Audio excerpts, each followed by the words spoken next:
ஜின் அப்படின்னா என்ன? ஜின் என்றது கடவுளுக்கு நிகரான ஒரு சக்தி. பிளாக் மேஜிக் என்ற விஷயம், இப்போ ஜின் அப்படின்ற விஷயம் நம்ம வந்து நல்லதுக்கும் யூஸ் பண்ணிக்கலாம், இன்னொருத்தருக்கு பிடிக்காதவங்களுக்கு கெடுதல் பண்றதுக்கும் யூஸ் பண்ணிக்கலாம். அது நீங்க என்கரேஜ் பண்றீங்களா? கண்டிப்பா. இப்போ நீங்க போய் நம்மளே போய் இது இருக்குது அது இருக்குது நட போடா.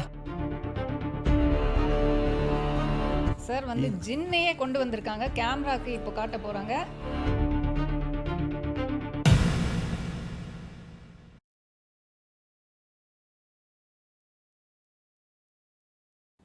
அனைவருக்கும் வணக்கம். நான் உங்கள் சனம். எப்படி இருக்கீங்க? சிங்க் வித் சனம் ஷோவில் முதல் முறையாக ரொம்ப ஒரு ஸ்பெஷலான கெஸ்ட் என் கூட இருக்காங்க, திரு பார்த்திபன் அவர்கள். ஜின் வார்த்தையை நீங்கள் கூகுள் சர்ச் பண்ணாலே ஜின் பார்த்திபன் அவர்களுடைய நேம் தான் வருது. Because he's an expert in this field. எனக்கே வந்து இது ரொம்ப நியூ கான்செப்ட். நான் வந்து நிறைய ஹாரர் படம் எல்லாம் பார்ப்பேன், காஞ்சனா படம் எல்லாம் நம்ம எல்லாரும் பார்த்துருக்கோம் இல்லையா? ஸோ அதில் வர இந்த பிளாக் மேஜிக், இந்த மூட நம்பிக்கைகள், இது எல்லாமே வந்து வித்தியாசமாக இருக்கும், ரொம்ப க்யூரியாசிட்டி பில்ட் பண்ணும். ஸோ இப்படி இருக்கும்போது இப்போது சமீப காலத்தில் ஏஐ வந்துடுச்சு, டெக்னாலஜி அவ்வளோ அட்வான்ஸ் ஆகிடுச்சு. ஏதோ பெங்களூர் டு சென்னை போகிற மாதிரி நம்ம வந்து ஸ்பேஸுக்கு போயிட்டு வரோம், மார்ஸுக்கு போயிட்டு வரோம். ஒரு பக்கம் இப்படி இருக்கும்போது இன்னொரு பக்கம் அஸ்ட்ராலஜி, வாஸ்து, இந்த மாதிரி நிறைய ஆல்டர்னேட் சயின்ஸில் மக்களுக்கு நம்பிக்கையும் ரொம்ப அதிகமாக போயிட்டுருக்கு. ஸோ இதுக்கான காரணம் என்ன அப்படின்றது பார்த்திபன் அவர்கள்கிட்டயே நம்ம கேட்டுடலாம். Welcome to my show sir. ரொம்ப ரொம்ப நன்றி. என்னோட சிங்க் வித் சனம் ஷோவில் ஃபர்ஸ்ட் கெஸ்ட் நீங்கள் தான். First is always the best தான். ஸோ ஃபர்ஸ்ட் கேள்வி சார், ஜின் அப்படின்னா என்ன? ஜின் என்றது கடவுளுக்கு நிகரான ஒரு சக்தி. நம்ம தமிழகத்தில் இங்கே தான் இங்கேயும் தெரியாது. வடநாடு, வெளிநாடு, மலேசியா, சிங்கப்பூர், பெண்ணாங்க எல்லா கண்ட்ரிலையும் இது அதிகமாக தெரியும். உலகம் பூரா இருக்கிறது ஜின்னு. இப்போ ஒரு முஸ்லீம் கண்ட்ரி எடுத்துக்கிட்டிங்கன்னா அவங்களுக்கு அது அந்த அவங்க மதத்தை மட்டும்தான் தெரியும். கிறிஸ்டின் கண்ட்ரியில் அவங்களுக்கு தான் தெரியும். நம்ம இந்தியாவில் இந்துக்கள் மதம் தான் தெரியும். ஆனால் ஜின்ன்றது வேர்ல்டு ஃபுல்லாக இருக்கிறது. ஜின் உலகமெங்கும் இருக்கிறது தான் ஜின்னு. கடவுளுக்கு நிகரான ஒரு சக்தி. எது கேட்டாலும் உடனடியாக செய்யக்கூடியது ஜின். உண்மையிலே இது வந்து இதுவும் நான் வந்து உங்களை மீட் பண்ணுறதுக்கு முன்னாடி தான் நான் வந்து கொஞ்சம் ரிசர்ச் பண்ணேன். ஜின்ன்றது மனிதர்களுக்கு மேலே, தேவதைகளுக்கு கீழே, so between humans and angel ஒரு சக்தி அப்படின்னு தான் வருது. நம்ம புரிதல் கரெக்டாக இருக்கா? புரிதல் கரெக்டு தான். மனிதர்களுக்கு முன்னாடி படைக்கப்பட்டது ஜின்னு. ஆனால் படைக்கப்பட்டதை தவிர இப்போ மனிதர்களே கடவுள் இல்லைன்னு ஒரு சிலர் சொல்கிறாங்க இல்லையா? அந்த மாதிரி தான் கடவுளுக்கு அடங்கலை ஜின்னு. அதனால் ஜின்னை ஒதுக்கப்பட்டதால் இது பண்ணிடுச்சு. ஜின்னு வந்து கடவுளுக்கு வந்து அடங்காது, யாருக்கும் எதுவும் கட்டுப்படாது. இப்போ நம்ம உண்மையாலுமே பாதிச்சிருந்தோம்னா நமக்கு உண்டான பலனை கண்டிப்பாக செய்யும், நமக்கு தேவைகளை கண்டிப்பாக உடனடியாக செய்யக்கூடியது ஜின்னு. அதுக்காக தான் இப்போ கடவுள்ன்றது ரெண்டு பேரும் ஒரே கடவுளை வணங்குவாங்க. ஒருத்தவன் அடிக்கிறான்னா அவனுக்காகவும் சப்போர்ட் இருக்கும், அடி வாங்கினவனுக்கும் சப்போர்ட் இருக்கும். ஜின் அப்படி இல்லை. பாதிக்கப்பட்டவனுக்கு எந்த காலநிலையும் எந்த சூழ்நிலையும் விட்டு தராது. ஒரு ஏமாற்றத்தை, இப்போ நீங்களே கூட ஒரு ஏமாற்றத்தில் இருக்கிறீங்கன்னா, உங்களை ஒரு ஆணவ ஒரு ஏமாற்றிட்டாங்கன்னா கூட கண்டிப்பாக அவனுக்கு தக்க பாடத்தை கண்டிப்பாக கொடுக்கும் ஜின்.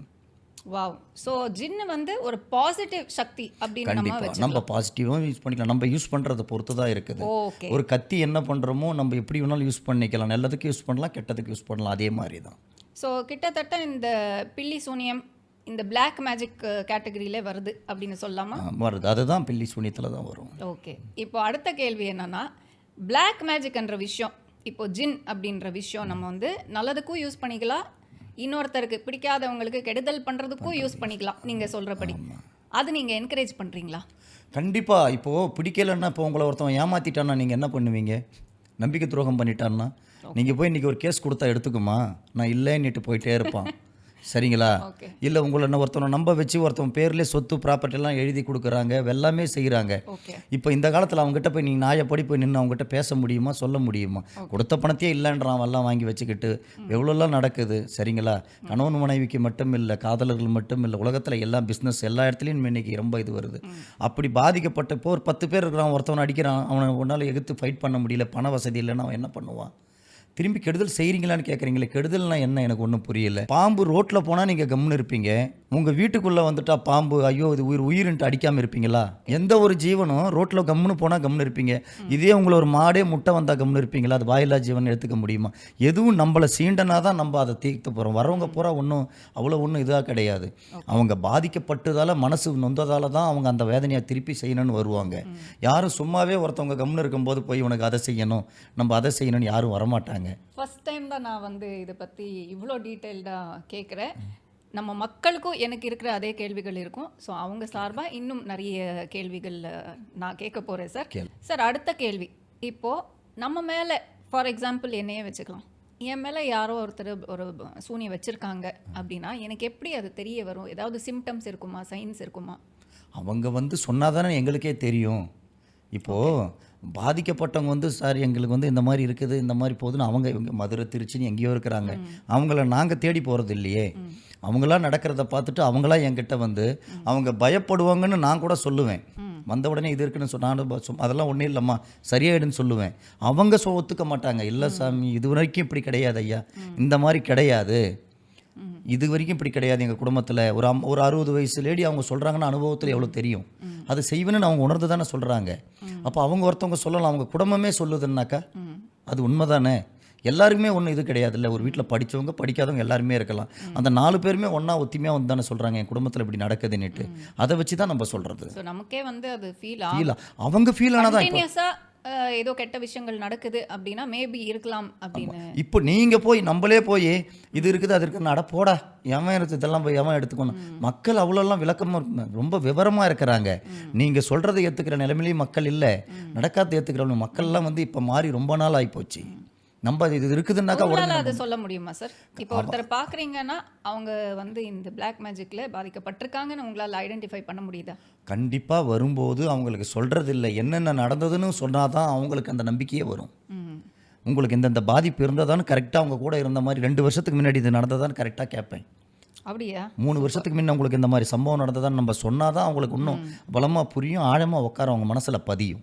ஓகே, நம்ம சொல்கிறதெல்லாம் வச்சு எடுத்துக்க மாட்டாங்க. நம்ம இருக்கிறத வராங்கன்னா ஜனங்க வராங்கன்னா என்ன ஏதுன்னு ஃபஸ்ட்டு தெரிஞ்சுக்குவாங்க, அப்புறம் தான் வேலையை ஸ்டார்ட் பண்ணுவாங்க. புரியுதுங்களா? அவங்க வந்து தெரிஞ்ச உடனே நம்ம இதில் இல்லாததெல்லாம் சொன்னாலும் ஏற்றுக்க மாட்டாங்க, இருக்கிறத சொன்னாலும் புரிஞ்சுக்குவாங்க. இதுதான். இப்போ பாஸ்ட் பற்றி சொல்கிறீங்க சார், இது நடந்திருக்கும் உங்கள் லைஃப்பில் அப்படின்னு. அப்படியே ஃப்யூச்சர் கூட உங்களால் சொல்ல முடியுதா?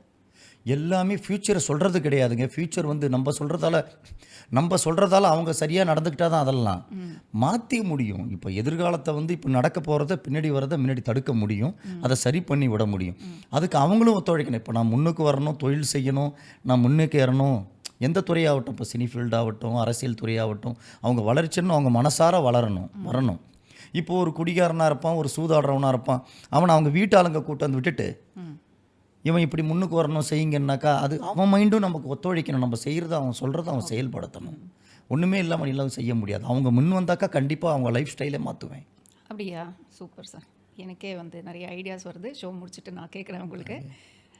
சார், இப்போது ஜின் அப்படி வரும்போது ஒரு கெட்ட விஷயம் நடந்திருக்கு, ஒரு சூனியம் என் மேலே யாரோ வச்சுருக்காங்க, அது எடுக்கிறதுக்கு நான் வரேன். அதுக்கு ப்ரொடெக்ஷனாக பிஃபோராகவே இது என்னை வந்து தாக்கக்கூடாது அப்படின்னு ஒரு ப்ரொடெக்ஷனாக கூட நம்ம ஜின்னை யூஸ் பண்ணிக்கலாமா? தாராளமாக. எனக்கு அந்த தகவல் தெரிவித்தா தான் நான் எதையும் செய்ய முடியும். இப்போது நீங்கள்லாம் வந்து மற்றவங்கெல்லாம் பார்த்தீங்கன்னா கோவிலுக்கு போகிறவங்க, சாமி கிட்ட போகிறவங்க, கிறிஸ்டின் முஸ்லீம் எல்லோரும் தான் வராங்க என்கிட்ட. சர்ச்சுக்கு போகிறவங்க எல்லோரும் தான் வராங்க. அவங்க ஜின்னை வழிபட்டது கிடையாது இது வரைக்கும். அவங்களுக்கு ஜின் முறை என்னன்னு தெரியாது. அது என்கிட்ட சொன்னாக்கா அந்த ஜின் முறையில் சரி பண்ணி நான் விட்டுடுவேன்.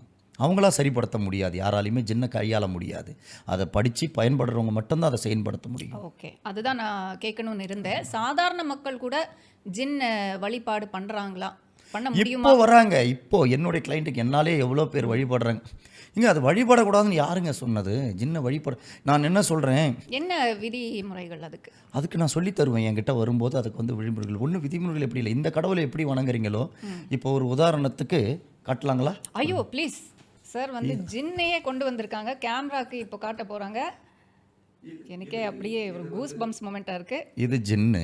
ஓகே, இது வந்து ஒரு ஜின் பவர் எல்லாமே இதில் எல்லாமே நமக்கு தேவையான, இதோட அதிகமான பவர்லேயும் உண்டு. ஆனால் ஜனங்களுக்கு நான் கொடுக்கறது இதுதான். ஏன்னா அதை அவங்க கையாள முடியாது. இது நம்ம வந்து எடுத்துட்டு போய் வீட்ல ஆமாம், வீட்டில் வைக்கிறதுன்னு இல்லை, ஆ விஷயங்களுக்காக, பல விஷயங்களுக்காக இதை யூஸ் பண்ணலாம்.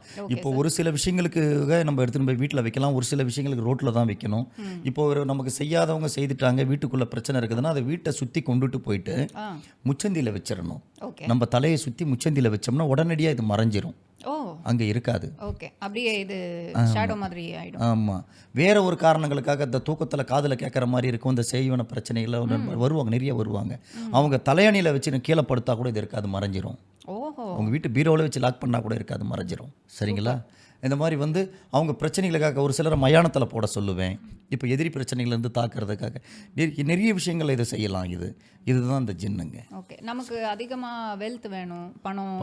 ஆமாம், அதுக்காக இதை work வச்சு வழிபடும் opportunities. போது இதே ஜின் இது வேற மாதிரி இருக்கும். அந்த ஜின்னை வந்து நான் கொடுக்கும்போது வீட்டில் கதவை என்ன பண்ணாங்க, ஒரு ரூமில் வச்சு அவங்க கடவுளை வழிபடுற மாதிரி தான். இதுக்குன்னு அவங்க எதுவும் செய்ய தேவையில்லை, போக தேவையில்லை. ஒரு 5 நிமிஷம் அதுக்காக ஒதுக்குனா போகிறோம். இப்போ எப்படி நீங்கள் வத்தி ஏற்றுறாங்க, மெழுகு வத்தி ஏற்றுறாங்க, அந்த மாதிரி தான். ஜஸ்ட் ஒரு 5 நிமிஷம் ஏற்றிட்டு வணங்கிட்டு போனால் போகிறோம், எல்லாம் நல்லபடியாக நடக்கும். ஸோ இதனால நெகட்டிவ் எஃபெக்ட்ஸ் இருக்காது. நம்ம பாசிட்டிவாக யூஸ் பண்ணோம்னா பாசிட்டிவ், கண்டிப்பாக. நெகட்டிவ் வேணும் அப்படின்னு வந்தவங்களுக்கு அது கூட ஆமாம், அது ஒரு சிலர் இப்பயும் ஒரு சிலர் திருந்தாமல் இருக்கிறாங்க இல்லையா? இப்போது ஒருத்தவங்கள ஒரு பிரச்சனை வருது, முடிஞ்சு போச்சு, விலகி போகிறவங்கலாம் உண்டு. நம்மளால பண்ண முடியாத விஷயத்த இது வந்து இன்றைக்கும் ஒரு சிலர் அவங்கள அழிக்கணும், அவங்கள விடக்கூடாது, அவங்க தான் வேலையை பார்த்துக்கிட்டு தான் இருப்பாங்க. ஆனால் அவங்கள விடக்கூடாது, அவங்கள செய்யணும் வச்சு அழிக்கணும் கேட்கணும் போது நம்ம திருப்பி அவங்களுக்கு செய்தால் தான் அவங்க அடங்குவாங்க. சரிங்களா? நீங்கள் விலகி போடனாலும் திருப்பி ஓடி வருவாங்க. நம்ம ஓடுற நாயை கண்டா திருத்துற நாய் கிளப்பம் தான். அதே மாதிரி தான் பழமொழி சொல்லுவாங்க. அதே மாதிரி தான் நீங்கள் பயந்து விலக அவங்க வருவாங்க. நீங்கள் எதுவாக இருந்தாலும் திருப்பி ஃபைட் பண்ணால் தான் அவங்க அடங்குவாங்க. இவ்வளோ விஷயங்கள் நீங்கள் அடுத்தவங்களுக்கு பண்ணும்போது உங்களுக்கு ஏதாவது பேக் ஃபயர் ஆகுற வாய்ப்பு? கண்டிப்பாக நிறைய நடந்து இருக்குது. இது நிறைய மீடியாவிலே காட்டியிருக்கிறேன் நான். என் கையெல்லாம் அடித்து விட்டுருக்குது, மண்டையெல்லாம் அடிபட்டுருக்கு. ஆமாம் இருக்காட்டு மயானத்தில் போய் செய்யும் போது எடுத்து அடிக்கும், எங்களையும் அடிக்கும். அது நேரடியாகவே ஒரு மீடியாவில் காட்டியே இருக்கிறாங்க. தூக்கி அடிக்கும். பிராக்டிஸ் பண்றவங்க பண்ணாதான் அது பெஸ்ட். ஆமாம், இப்போ அவங்களுக்கு பலமாக don't experiment without knowing how to do it. அதுதான் செய்கிறவங்க செய்தாதான். மற்ற மாந்திரிகம் மாதிரி கிடையாது இது. கண்டிப்பாக நமக்கு ரத்தம் நம்மக்கிட்ட, நம்ம ரத்தத்தெல்லாம் அதுக்கு எடுக்க வேண்டியதாக இருக்கும். ஸோ மக்களே, please be careful, don't practice this at home. Parthiban sir மாதிரி ஒரு எக்ஸ்பர்ட் கிட்ட தான் நீங்கள் வந்து விசாரித்து அதுக்கப்புறம் நீங்கள் take the next step. Sir, இப்போ இருக்கிற காலகட்டத்தில் நிறைய க்ரைம்ஸ் நம்ம பார்க்குறோம். ரொம்ப கொடூரமான குற்றங்கள் செய்கிறாங்க. இப்போது ரீசெண்ட் டைமில் குன்றத்தூர் அபிராமி அவங்களுடைய கேஸ் நீங்கள் கேள்விப்பட்டிருப்பீங்க. தன் சொந்த குழந்தைங்களை சாவடிச்சிருக்காங்க. எதுக்காக அப்படின்னா கள்ளக்காதலுக்காக. இந்த அளவுக்கு ஒரு எக்ஸ்ட்ரீம் சிந்தனைகள் ஒருத்தருக்கு வருது அப்படின்னா அது நார்மலாக ஒரு தாய்க்கு அது வந்து நம்மளால் இமேஜின் கூட பண்ண முடியாது. ஸோ இதுக்கு பின்னாலே இந்த மாதிரி பில்லி சூனியம், பிளாக் மேஜிக் ஏதாவது காரணமாக இருக்குமா? அதெல்லாம் வந்து திமிராலையும் தன்னால் அழிவை நோக்கி போகிற பாதைக்காக போகிறது. அதுக்கு மேட்ச் பண்ண வேண்டியதே கிடையாது. இது வந்து புருஷன் இருக்கவே வேற ஒரு தொடர்பில் தப்பான போகிறவ தவறான பெண் அவ. இதே நாட்டில் உலகத்தில் பிள்ளைங்களை காப்பாற்ற புருஷன் கணவன் வந்து குடிகாரனாக இருக்கிறான், வேற ஒருத்தி கூட தொடர்பில் இருக்கிறான். தான் பிள்ளைங்களை காப்பாற்ற எங்ககிட்ட எவ்வளோ பேர் செய்துட்டு போவாங்க. நாட்டில் உலகத்தில் கல் மண்ணு சுமக்கிறாங்க, பாண்டு மண்ணு வீட்டு வேலை செய்து காப்பாற்றுறாங்க. இதெல்லாம் செய்வனியால் நடக்கிறது கிடையாது. அவங்களுடைய ஆசை, தேவையில்லாத அல்ப ஆசைக்காக நடக்கிறது இது. அதில் பிள்ளைங்களோட உயிரே பலி போச்சு. அதோட பாவம் இப்போ அவங்களே அனுபவிக்கிறாங்க பாருங்கள். இதே செய்வனியால் அவங்க சாவடிச்சிருந்தாக்கா இந்த அளவுக்கு இவங்க மாட்டியிருக்க மாட்டாங்க. இது வந்து மாட்ட முடியாது. இது வந்து இவங்க திமிருள் மேலே செய்யவா தான், எல்லாமே செய்யவா தான். அவங்களுக்கு உண்ட தக்க தண்டனை அவங்களுக்கு கண்டிப்பாக கொடுத்துருக்குறாங்க. ஓகே சார், ஒரு சொந்த வீடு கட்டுறோம் அப்படின்னா வாஸ்து எல்லாம் கிளியராக நம்ம பார்த்து கேரண்டியோட நம்ம வந்து போக முடியும். ஆனால் வாடகை வீடு அப்படின்னா இருக்கிறது தான் நம்ம வந்து அட்ஜஸ்ட் பண்ணிக்க முடியும். ஸோ அதில் இந்த மாதிரி ஒரு நெகட்டிவ் வைப்ஸு, ஒரு துர்சக்தி இல்லை அப்படின்னு எப்படி நம்மளால் கேரண்டியோட சொல்ல முடியும்? இப்போ உங்கள் அப்பா உங்கள் தாத்தா காலத்துலலாம் எந்த வாஸ்து வீட்டில் இருந்தாங்க? அவ்வளோவா அந்த டைமில் ஃபாலோ பண்ணாங்களான்னு தெரியல. நல்ல பிள்ளைங்களை பெற்று ஓஹோன்னு நல்லா வாழ்ந்தாங்க. சொத்து பத்து இல்லைன்னா கூட சந்தோஷமாக வாழ்ந்தாங்க. நிறைய குழந்தை குட்டி இருந்தது, நல்ல வாழ்க்கை இருந்தது, நிம்மதி இருந்தது. சாகும்போது நிம்மதியாக செத்தாங்க. ஸோ இப்போதான் ரீசெண்ட் டைமில் இதெல்லாம் வந்து இவங்க வச்ச பிறகு தான் இன்னைக்கு பார்த்தீங்கன்னா சைல்டு கேர் ஹாஸ்பிட்டல் தான் நிறைய இருக்குது. இந்த குழந்தை இல்லாதவங்க தமிழ் தான் நிறைய இருக்குது. ஃபெர்டிலிட்டி கிளினிக்ஸ் ஆமாம் நிறைய இருக்குது. என்ன பாருங்க, நோய் நொடின்னு நிறைய இருக்குது. வாஸ்து பார்த்து வச்சா அதில் வர்றது கிடையாது. அது வந்து அவங்களுடைய இதுதான். நான் என்ன சொல்ல வரேன்னா, இப்போது ஒரு வீடு போட்டு 2 கோடி 3 கோடி போட்டு இப்போ நானே கட்டிட்டேன். இப்போ வீடு கொடுக்குறேன் போய் இது சரியில்லைன்னா 2 கோடிக்கு நான் இடிச்சிட்டு நான் அந்த 2 கோடி சம்பாதிக்க எனக்கு எவ்வளோ நாள் பிடிக்கும், எவ்வளோ கஷ்டம்.